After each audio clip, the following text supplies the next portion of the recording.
Bismillahirrahmanirrahim. Ça fait plus d'une année que j'ai présenté une vidéo parlant des erreurs de diagnostic de la crise économique. Et vu les dégâts et les gaspillages engendrés durant cette année, j'ai décidé de présenter une autre vidéo montrant quelles sont les causes racines de la crise économique en se basant sur des méthodes scientifiques. La méthode scientifique dont on va se baser s'appelle les 5 pourquoi. C'est un système d'entonnoir, donc on a l'ensemble des problèmes et on va à la fin avoir quelles sont les causes racines. Donc, première question qu'on va poser, pourquoi on est en crise économique? La réponse est simple, parce qu'on a un dysfonctionnement dans la balance budgétaire. Pourquoi on a un dysfonctionnement de la balance budgétaire? Eh bien, tous les experts algériens ont répondu que le problème est la dégringolade du prix du pétrole. Alors que dans la vidéo précédente, j'ai bien précisé qu'il faut donner des réponses là où on peut les contrôler. Alors que pour le prix du pétrole, l'Algérie ne peut pas le contrôler. Donc c'est une réponse fausse. D'ailleurs, ça nous a coûté depuis 2014 jusqu'à maintenant presque 200 milliards de dollars entre la réserve en devises et le fonds de régulation. Donc la réponse à donner est parce qu'on achète plus qu'on vend. Pourquoi on achète plus qu'on vend? Parce qu'on privilège le commerce par rapport à la production et l'industrie. Maintenant la question, pourquoi on privilège le commerce par rapport à l'industrie ou bien la production? C'est parce que le ratio bénéfice par rapport aux efforts est très important dans le commerce par rapport à l'industrie. Pourquoi on a plus cet écart? C'est à cause des valeurs flottantes.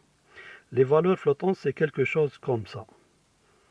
Et je vous laisse imaginer les efforts à déployer ou bien à fournir pour avoir un tel niveau de flottabilité du dinar.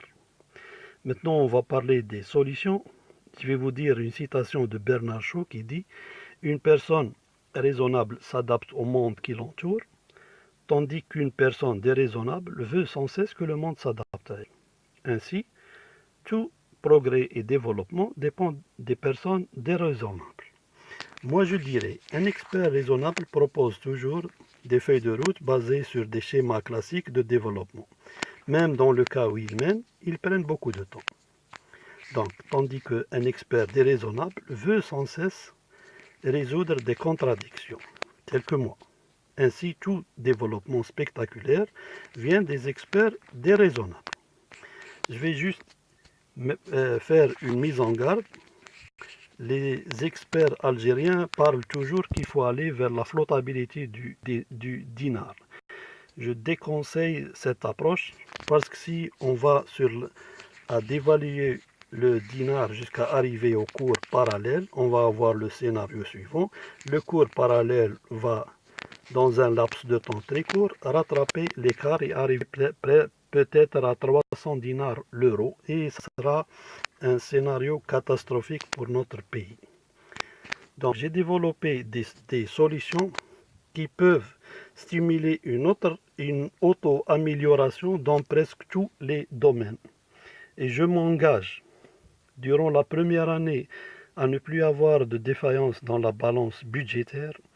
Et durant la deuxième année, je m'engage à avoir une balance de paiement en devises et décollage de l'économie algérienne.